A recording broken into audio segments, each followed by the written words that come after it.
Queridos irmãos, paz do Senhor Jesus a todos. Abra sua Bíblia, por favor, no Evangelho no qual escreveu Marcos, no capítulo de número 9, no versículo de número 33. Nós leremos do verso 33 ao verso 37. Evangelho no qual escreveu Marcos, capítulo de número 9, verso de número 33 até o verso de número 37.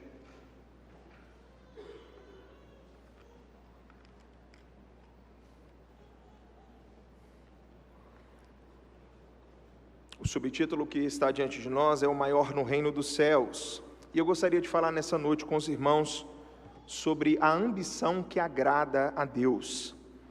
Evangelho no qual escreveu Marcos, no capítulo de número 9, no versículo de número 33, diz assim a palavra do Senhor. Tendo eles partido para Cafarnaum, estando ele em casa, interrogou os discípulos. De que é que discorrieis? Sobre o que vocês estavam conversando pelo caminho? Mas eles guardaram silêncio, porque pelo caminho haviam discutido entre si sobre quem era o maior.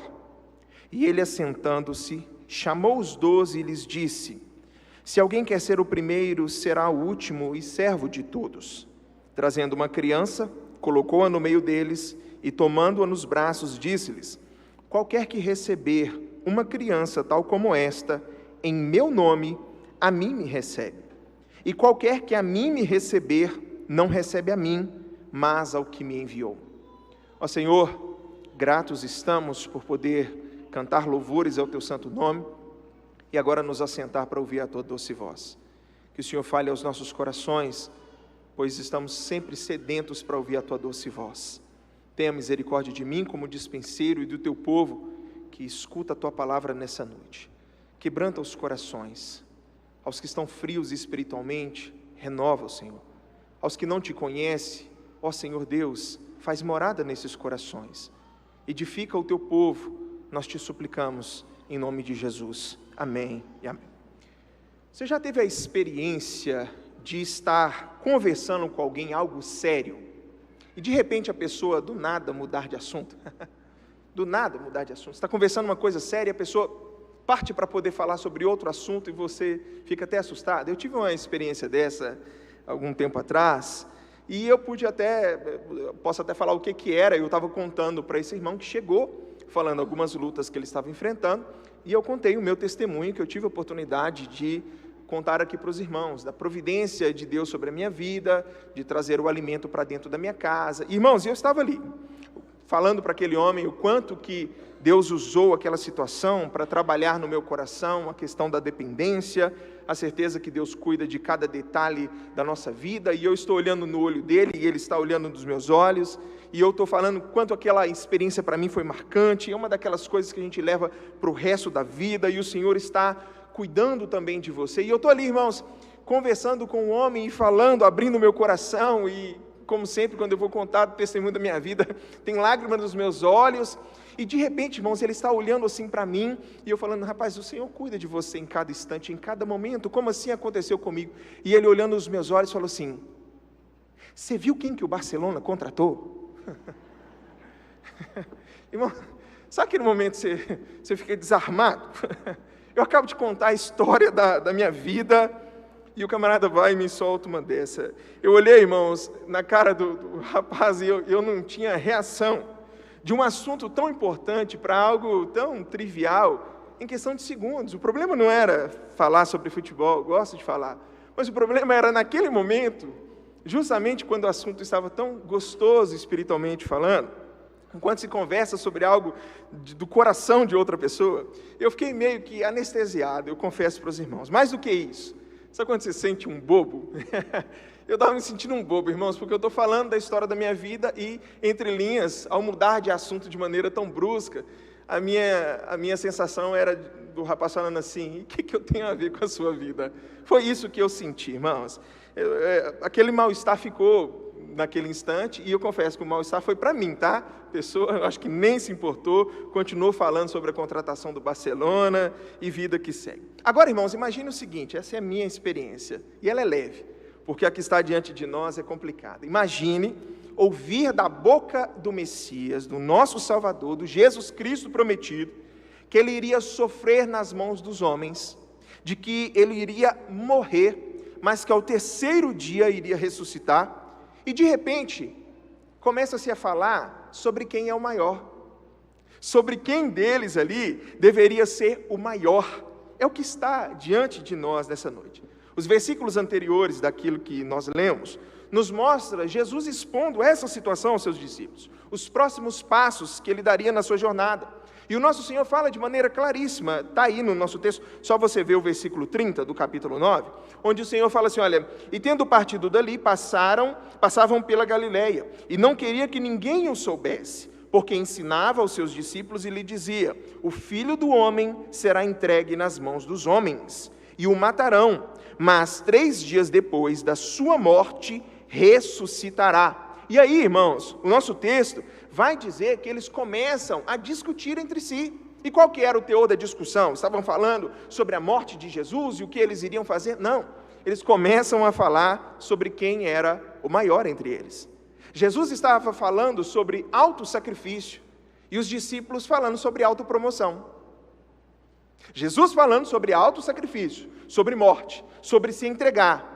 E os discípulos falando sobre quem era o maior. Jesus fala sobre dar a sua vida para servir. E os discípulos falam sobre o porquê que deveriam ser servidos. Irmãos, a ambição, ela pode ser um grande problema na nossa vida, se ela não estiver alinhada a uma vontade soberana do nosso Senhor. Entendam, o problema não é a ambição em si. A ambição, segundo o nosso dicionário, é um forte desejo de alcançar um determinado objetivo. Então, o que é ambição? Um forte desejo de alcançar um determinado objetivo. E eu posso ter ambições que glorifiquem ao Senhor. Eu posso sim ter ambições que vão glorificar. Então, o problema não é a ambição. O problema é ter ambições erradas. O problema, irmãos, é estar correndo atrás de coisas que não têm o valor que você acha que elas têm. O problema é isso aqui, principalmente para nós, que somos de um reino diferente. O que está diante de nós nessa noite, irmãos, é a ambição errada e a ambição verdadeira. A que Deus despreza e a que o nosso Senhor honra, a que o nosso Senhor ordena, a ambição humana e a ambição divina. O primeiro ponto que eu gostaria de tratar aqui com os irmãos é de que a ambição fútil, no caso a humana, ela se dissolve diante de Jesus. Acompanha comigo aí o texto, nosso texto nessa noite, de Marcos 9, 33 e 34, que diz assim, olha, tendo eles partido para Cafarnaum, estando ele em casa, interrogou os discípulos, de que é que discorrieis pelo caminho? Jesus está perguntando para eles, o que vocês estavam conversando? O Senhor sabia, irmãos, é óbvio que ele sabia. Mas eles, e aí entra aqui o nosso texto, mas eles guardaram silêncio, porque pelo caminho haviam discutido entre si sobre quem era o maior. Irmãos, há algo dilacerador no pensamento, irmãos, de que Jesus rumava para a cruz, de que Jesus estava caminhando para a cruz, e os seus discípulos estavam discutindo, irmãos, a respeito de quem seria o primeiro, a respeito de quem seria o maior. Não há, irmãos, como nós lemos essa passagem, e a gente não sentiu uma certa ponta de vergonha. Nós sabemos que eles estão errados, e o texto deixa claro que eles também estão conscientes de que eles estão errados. No íntimo dos seus corações, eles sabiam, irmãos, que aquilo não era discussão a ser levantada naquele momento. Tanto é isso que é muito significativo para nós, que quando Jesus perguntou para eles o que eles estavam conversando, eles, irmãos, ficaram calados. Sabe o que está diante de nós? Está diante de nós, irmãos, a vergonha do silêncio, o silêncio da vergonha. Eles não tinham, irmãos, nada que dizer a seu favor, eles não tinham defesa, eles não tinham, irmãos, coragem de falar sobre o que ocupou a mente deles, enquanto o Senhor Jesus Cristo disse que ele estava rumando para a cruz. Jesus fala, vou morrer, e os discípulos falam, quem de nós é o maior? Vamos discutir?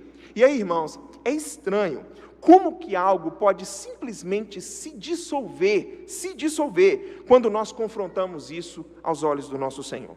Olha só, enquanto os discípulos criam que Jesus não estava os ouvindo e não os estavam vendo, a discussão, irmãos, a respeito de quem seria o primeiro, era algo que na mente deles fazia sentido. Ah, não, veja bem, né? Se Jesus está falando que vai morrer, a gente precisa saber quem de nós vai dar continuidade. Não, a gente precisa ver. Vai ser com Pedro, vai ser com João, vai ser com esse. Na mente deles, irmãos, na mente dos discípulos, fazia sentido discutir sobre aquilo. Mas, irmãos, quando eles foram expostos à presença do Senhor, quando eles tiveram que ser confrontados aos olhos do Senhor Jesus, eles perceberam, irmãos, que aquilo não tinha a menor importância. Por que nós estamos discutindo sobre isso? Não faz sentido nós termos esse tipo de discussão. E isso, irmãos, vale também para nós. Vale para nós aqui hoje, no século 21. Pense, irmãos, quantas coisas, quantas discussões simplesmente sumiriam se nós estivéssemos diante de Jesus. Quantas coisas, irmãos, não sairiam da nossa boca se nós estivéssemos diante de Jesus. Já pensou, se tudo que nós fizéssemos, nós perguntássemos assim, olha, eu poderia fazer isso se Jesus estivesse me olhando? Eu poderia continuar, eu teria coragem, será que eu teria coragem de fazer isso na presença de Jesus? Eu poderia continuar falando assim se Jesus estivesse me ouvindo? Certamente, irmãos, a nossa vida seria muito diferente se nós levássemos isso em consideração. Agora, o ponto é que não existe se. O ponto é que não existe se. Se Jesus estivesse me olhando, se Jesus estivesse me ouvindo, porque nós sabemos que Ele está, o Senhor está.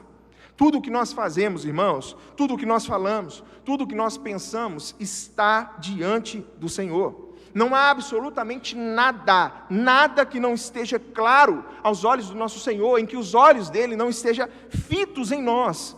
Então, para que você entenda e você guarde no seu coração, Deus está te vendo. Deus está te vendo. E isso para você é algo bom ou é algo ruim?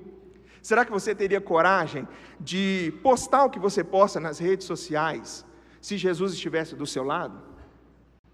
Imagina na hora que você vai soltar aquela foto assim, Jesus olha para você e fala assim, deixa eu ver. Você teria coragem de postar, de falar o que você fala? Você teria coragem de, por exemplo, falar com o seu cônjuge da maneira como você fala, se Jesus estivesse ali do seu ladinho, ouvindo a maneira como você trata o seu cônjuge? Teríamos coragem, irmãos? Teríamos coragem de discutir de maneira tão veemente, às vezes sarcástica, às vezes ofensiva, grosseira, seja em reunião do conselho, seja em reunião da junta diaconal, seja em reunião, irmãos, do ensaio do coral, ou quando falamos, ou na nossa vida de maneira geral, quando nós falamos sobre política, quando nós falamos sobre esporte, ou qualquer que seja o assunto, teríamos coragem de falar como falamos, de proceder como procedemos, se Jesus estivesse presente, falando assim, deixa eu acompanhar a reunião de vocês. Teríamos essa coragem? O fato é, irmãos, que diante do olhar de Jesus, os discípulos travam, eles caem em si, irmãos, que a discussão não tem a menor razão de ter acontecido. A menor razão de ter acontecido. A resposta deles, irmãos, é um silêncio. Talvez tinha alguns que abaixaram a cabeça em sinal de vergonha.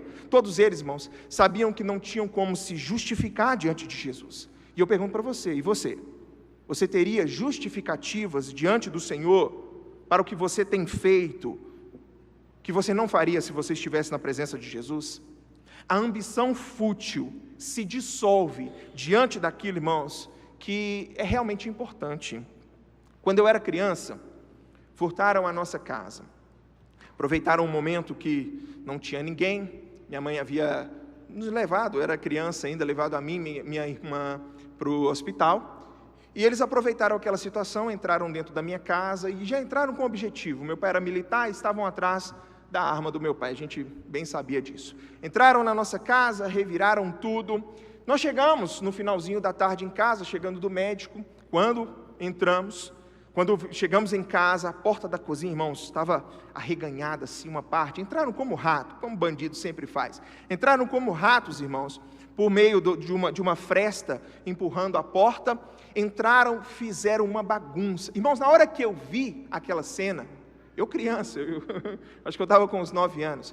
Irmãos, eu corri para dentro de casa, minha mãe, meu filho, calma, não entra, não. E eu corri, irmãos, para dentro de casa, cheguei assim no quarto, o quarto, irmãos, estava todo revirado, assim, guarda-roupa quase que no chão. Aí eu abri a cômoda rápido e graças a Deus, irmãos, estava lá, os meus R$5 na minha carteira, eles não tinham levado, graças a Deus. Eu falei, ufa, obrigado, Senhor, porque não levaram os meus 5 reais. Irmãos, hoje eu penso nisso e eu dou risada. Porque o que é 5 reais em comparação a uma casa arrombada e todo o prejuízo que poderia ter diante desse fato? Assim, irmãos, como muitos dos nossos ditos problemas quando nós confrontamos ele no olhar do Senhor Jesus? Seja sincero. Quantos dos nossos problemas, irmãos, não somem, principalmente aqueles de orgulho do nosso coração, quando a gente olha nos olhos do Senhor Jesus, e Jesus olha para nós, pastor Elson, e fala assim: é sobre o que mesmo que você estava falando? E você traz, irmãos, um silêncio de vergonha, porque quantas são as coisas, irmãos, que simplesmente somem. A verdade é que ambições humanas, mesquinhas, não se sustentam diante de um olhar santo do nosso Senhor. Pior, a ambição humana, irmãos, trará sobre si muito maior juízo. Eu quero que você passe algumas páginas, por favor, no capítulo 12 de Marcos. Jesus fala a respeito dos fariseus. E olha, irmãos, o que o Senhor traz dizendo a respeito desses homens. Em Marcos, no capítulo de número 12, no versículo 38 ao 40, Jesus está aqui expondo para os seus discípulos, para que eles tomem cuidado com esses mestres da lei, com esses fariseus. E em Marcos 12, 38, diz assim o texto: e ao ensinar dizia ele: guardai-vos dos escribas, que gostam de andar com vestes bonitas, talares, gostam das saudações das praças, das primeiras cadeiras nas sinagogas e dos primeiros lugares nos banquetes, os quais devoram as casas das viúvas e, para os justificar, fazem longas orações. Agora, olha a sentença para eles: estes sofrerão juízo muito mais severo. Esses homens que conhecem a verdade do Senhor e ainda assim, irmãos, são orgulhosos, esses homens são ambiciosos, têm ambição de grandeza, têm ambição de reconhecimento, tudo o que eles querem é crescer, serem vistos, serem famosos, e utilizando a lei do Senhor, a palavra do Senhor como esse instrumento. Cuidado, porque o fim desses homens, estes sofrerão juízo muito mais severo. Os homens, irmãos, das ambições fúteis do seu coração, no desejo de ser grande, conforme o mundo, não conforme a palavra do Senhor, irmãos, sofrerão juízo muito maior nas mãos do nosso Senhor. Nosso Senhor Jesus, no nosso texto dessa noite, ele percebeu, irmãos, que aquele era um assunto sério. Tem alguns assuntos que o nosso Senhor não deixa passar. Tem coisa que é coisa do discípulo mesmo, coração de pecador. Algumas outras precisavam ser tratadas de maneira mais profunda. E o texto vai dizer para nós aqui, e é o segundo ponto, de que a ambição do reino, ela vai na contramão do mundo. Olha o versículo de número 35 de Marcos 9. E ele, assentando-se, chamou os 12 e lhes disse: se alguém quer ser o primeiro, será o último e servo de todos. Jesus, irmãos, adota a postura de um rabi, daquele que de fato vem para poder ensinar. E agora, se Jesus estava ali perguntando de uma maneira mais tranquila aos seus discípulos, num confronto, agora o Senhor vai se assentar. Sentem vocês. E aí eles assentam e o Senhor fala assim: olha, eu tenho algo para poder falar sobre o que vocês estavam discutindo. E o que é? Tenho para poder dizer para vocês é de que se alguém quer ser o primeiro, não é essa a discussão, será o último e servo de todos. Jesus, irmãos, mostra que aqueles que procuravam grandeza no seu reino, eles achariam, mas não sendo o primeiro, a não ser sendo o último, não sendo o Senhor, mas sendo aquele, irmãos, que é servo de todos. William Barclay, um comentarista cristão, ele diz que não é que Jesus aboliu a ambição. Não é que eu não estou falando para vocês que esse assunto é um assunto qualquer. Não é que Jesus aboliu a ambição. Em vez disso, irmãos, ele recriou. Jesus sublimou, substituiu a ambição de governar pela ambição de servir. Substituiu, irmãos, a ambição de que nos façam coisas pela ambição de nós fazermos coisas pelos outros. No reino do nosso Senhor, irmãos, a ordem é invertida. Nós temos tratado isso na nossa sala da escola dominical. O reino do Senhor, a ordem é invertida, as coisas são diferentes, irmãos. Diferentes. Quanto mais servo, maior você é aos olhos do Pai. Quanto mais humilde, mais digno. Quanto mais benevolente, mais honrado. Eu sei, irmãos, o quanto que esse conceito vai na contramão daquilo que nós acreditamos, daquilo que nos é pregado. Certo? Eu sei, esse é um conceito completamente estranho para nós, pecadores. Na verdade, irmãos, tudo que a gente escuta por aí é o contrário.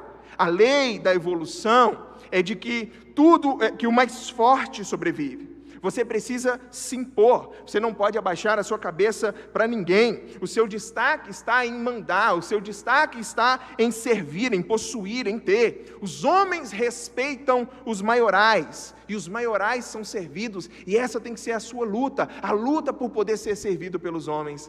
Aí vem o Senhor Jesus, lá em Lucas 22, 26, que diz assim: mas não é assim entre vós. Antes, o maior entre vós seja o menor, e quem governa como quem serve. Para deixar ainda mais claro o ensinamento, o nosso Senhor pega um menino, e sempre tinha uma criança ao lado do Senhor. Parece que o Senhor tinha esse poder de atração com as crianças, e o Senhor vai usar essa criança como ilustração. Olha o versículo de número 36 e 37. Trazendo uma criança, colocou no meio deles. Lembra, Jesus está aqui para poder ensinar os discípulos sobre aquele problema de grandeza do coração deles. Trazendo uma criança, colocou no meio deles, e tomando-a nos braços, disse-lhes: qualquer que receber uma criança tal como esta, em meu nome, a mim me recebe. E qualquer que a mim me receber, não recebe a mim, mas ao que me enviou. Mas pastor, o que é uma criança? E como assim? O que tem a ver essa criança com a ambição? E Jesus responde. E eu quero que você responda para mim. Que influência, irmãos? Que influência? Pensa em termos gerais. Que influência uma criança tem? Uma criança, irmãos, pode nos fazer crescer na nossa carreira ou aumentar o nosso prestígio? Mais uma vez, pense de maneira geral. Definitivamente não, irmãos. O menino não pode nos dar coisas. Pelo contrário, uma criança é aquela que precisa de coisas. É aquele que necessita de que lhe façam as coisas. E aqui que mora o ensinamento do nosso Senhor. Jesus está ensinando para nós aqui, Edson, de que a ambição que agrada a Deus é a ambição do serviço. É a ambição de servir. Aqui, irmãos, o Senhor está dizendo, se alguém recebe as pessoas pobres, as pessoas comuns, as pessoas que não têm influência, não têm riqueza, não têm poder, aos que necessitam que lhe façam as coisas, a mim me recebe, mas ainda recebe a Deus Pai. O menino aqui, irmãos, é um exemplo de pessoas que necessitam de coisas. E Jesus deixa claro que se nós, irmãos, queremos ambicionar algo, nós devemos procurar estar à disposição de pessoas, principalmente as necessitadas, prontos para servir. Aqui, irmãos, há uma advertência claríssima da parte do Senhor. Jesus pega uma criança para poder ensinar. Alguém que não pode retribuir tudo o que você faz por ela. Por quê? Mas por quê, pastor? Porque, irmãos, pensa comigo, é muito fácil a gente cultivar amizade com pessoas que podem fazer algo por nós, e cuja influência pode ser útil para nós. É chamada amizade interesseira. Eu converso com o André, eu me relaciono em amizade com o André, mas porque convenhamos, ele é um advogado, e eu posso precisar dele no futuro, ou eu posso precisar dele imediatamente. É muito fácil para nós, irmãos, buscarmos estar disponíveis e nos relacionar com pessoas que vão agregar na nossa vida, de uma maneira daquilo que elas podem nos servir, e nunca, na maioria das vezes, não é o contrário. Não é o contrário. É fácil de nós cultivarmos. Assim como também, irmãos, é fácil evitar a companhia de pessoas que inconvenientemente, irmãos, necessitam da nossa ajuda. É muito fácil isso. É muito fácil, irmãos, você olhar para aquela pessoa que está sempre te mandando mensagem, te pedindo ajuda, e você vai ver, hoje não vai dar não, meu filho. Ou esse daqui eu bloqueio, viu, porque não tem cesta básica mais não. Ou esse daqui eu não consigo mais fazer nada não. É muito fácil para nós, irmãos, nos livrarmos desse tipo de pessoa. Lá vem o ciclano, de novo precisando de mim, deixa eu correr dele. É fácil para nós, irmãos, cortejarmos o favor dos grandes, o favor dos influentes, e menosprezar os simples, os humildes, aqueles, irmãos, que entre aspas, ou não pode fazer absolutamente nada por nós, absolutamente nada por nós.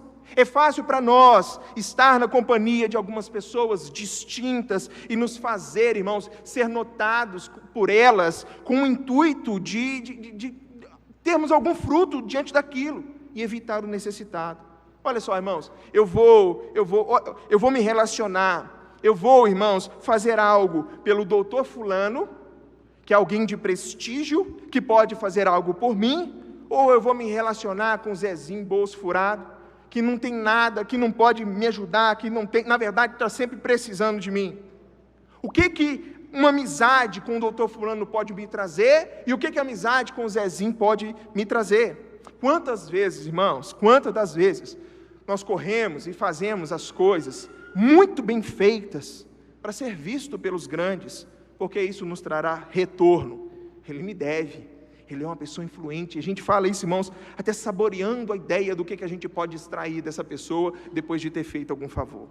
O exemplo de Jesus aqui, irmãos, não é com os grandes, não é com os pequenos, é com os necessitados. Jesus pega uma criança para ensinar que nós devemos procurar, irmãos, não aqueles que podem fazer coisas por nós, e sim aqueles para quem nós podemos fazer algo, porque ao fazê-lo, buscamos a companhia do próprio Senhor Jesus. É outra maneira de dizer algo que o Senhor já disse em outro evangelho: porquanto o que fizeram um desses pequeninos, a mim me fizeram. Vocês querem honra? Jesus conversando com seus discípulos. Vocês querem honra? No meu reino, a honra é para quem serve. A honra é para o humilde, é para quem olha e faz algo pelo necessitado. Esqueçam essa história de hierarquia, de proeminência, de prestígio. A grandeza no reino, irmãos, é medida pela preocupação com outros, com os fracos, com os pequenos. E olha, amados, que nosso Senhor não fala isso da boca para fora. O terceiro e último ponto para nós aqui dessa mensagem é de que Jesus é o exemplo maior da ambição que agrada a Deus. E por que o senhor fala isso, pastor? Irmãos, ninguém encarnou mais o serviço do que o nosso Senhor. Jesus não fala assim: olha, vivam dessa maneira, como muitas vezes nós pais falamos com os nossos filhos: filho, faça isso, mas nós não fazemos. Jesus, irmãos, não demonstra por palavras apenas, Jesus mostra na sua vida. Jesus não fala, Jesus vive. E ninguém encarnou mais o serviço do que o nosso Senhor. Ninguém foi mais humilde, ninguém olhou mais para o necessitado e agiu. Irmãos, olha o que o Senhor fez. Ele se deixou a sua glória, kenosis, esvaziar, uma palavra pesada no grego, sobre se desfazer. Jesus desfaz a sua glória, deixa a sua glória para estar em nosso meio, para estar aqui, se faz homem, com o objetivo de quê? Bravo, bravo Jesus! Não, com o objetivo de serviço, com o objetivo de se entregar, de dar a sua vida. Na última noite do nosso Senhor, irmãos, Jesus não chega e fala assim: chama a galera para uma festona, chama uma galera e vamos aqui, porque eu já não sei como é que vai ser o dia de amanhã mesmo, e Jesus senta no sofá e coloca os pés para cima. Não, Kleber, na última noite do nosso Senhor, a gente vê ele com uma toalha nos ombros, se agachando e fazendo o serviço do escravo, lavando os pés dos discípulos. Você quer alguém que encarnou mais o serviço do que o nosso Senhor? Satanás, quando tentou a Jesus no deserto, usando a grandeza dos homens: olha, veja os reinos, tudo isso eu te darei, se prostrado me adorares. O Senhor falou assim: não, mas esse não é o meu reino. Não, esse aqui não é o meu reino é outro. O exemplo, irmãos, de grandeza que eu e você devemos correr atrás, ambicionar, irmãos, não é o exemplo de Silvio Santos, de camelô, a mega empresário. Não, esse não é o objetivo que o Senhor quer que nós corramos atrás. O objetivo da nossa vida, irmãos, não é o de sermos como, buscarmos a grandeza de Elon Musk, de Bill Gates, os famosos desse mundo, não. No reino do nosso Senhor as coisas são diferentes, porque maior, irmãos, é aquele que fala assim: o que eu posso fazer por você hoje? Aliás, irmãos, isso que deveria está escrito na nossa camisa. Pensa numa camisa espiritual. Nós deveríamos ser, irmãos, como aqueles homens de banco, que trabalham no banco: como eu posso te ajudar hoje? O que eu posso fazer por você? Nós somos grandes no céu, irmãos, quando nós imitamos o nosso Senhor. Jesus é o nosso padrão, e nós somos chamados a ambicionar, a ter um forte anseio de honrarmos, irmãos, o seu sacrifício, nos sacrificando cada dia em favor do próximo. Não a autopromoção, mas o autossacrifício. É o Senhor, irmãos, que vai dizer: se alguém quer vir após mim, pegue o seu carrão, não, se alguém quer vir após mim, negue-se a si mesmo. O que você tem, em nome de Jesus, o que você tem, as bênçãos que Deus tem derramado sobre a sua vida, elas servem a alguém? Ou o seu próprio umbigo sujo? Só sua própria vida, só sua própria casa? Olha aí, o que eu não posso responder por você. Se alguém quer vir após mim, negue-se a si mesmo, tome a sua cruz e siga-me. Se alguém perder a sua vida por amor de mim, vai encontrá-la, vai achá-la. E nós vemos João falando que o importante é que ele cresça e que eu o quê, irmãos? Eu quero concluir trazendo três verdades claríssimas e que você não vai esquecer elas. A primeira das verdades, irmãos, com base naquilo que nós estudamos nessa noite, é de que Jesus foi servo e nós também devemos ser. A segunda verdade é que Jesus foi servo e nós também devemos ser. E a terceira verdade é que Jesus foi servo e nós também devemos ser. A ambição que agrada a Deus é a da imitação do seu Filho, uma vida de serviço. E sabendo disso, eu te pergunto, o que você vai fazer com o que o Senhor te ensinou nessa noite? O que você vai fazer? Você está disposto a sair daqui e servir ao necessitado, ao seu próximo? Às vezes não vai estar nem relacionado a finanças não, tá? Às vezes a pessoa pode ter uma condição melhor do que você. Você está disposto a servir o necessitado, o seu próximo? Mesmo se for aquele parente chato, enjoado, está disposto a servir esse homem, essa mulher? Você que talvez entrou aqui nessa noite e ainda não teve um encontro com o Senhor Jesus, talvez não saiba da profundidade do que nós estamos aqui falando, não saiba que o próprio Deus nos serviu. Sim, Deus nos serviu ao dar o seu Filho, Jesus Cristo, que por nós se entregou naquela cruz. A nós que não temos como pagá-lo, a nós, amados, que não temos como retribuí-lo, que não aumentamos a sua glória, nem sequer diminuímos. Esse Cristo bendito morreu em uma cruz, para que nós fôssemos perdoados dos nossos pecados. Para você que está aqui dentro e não conhece o Senhor Jesus, e sabe do que eu acabei de falar agora, o que você vai fazer com isso? Está disposto a servir? Fique de pé, eu quero orar com você nessa noite.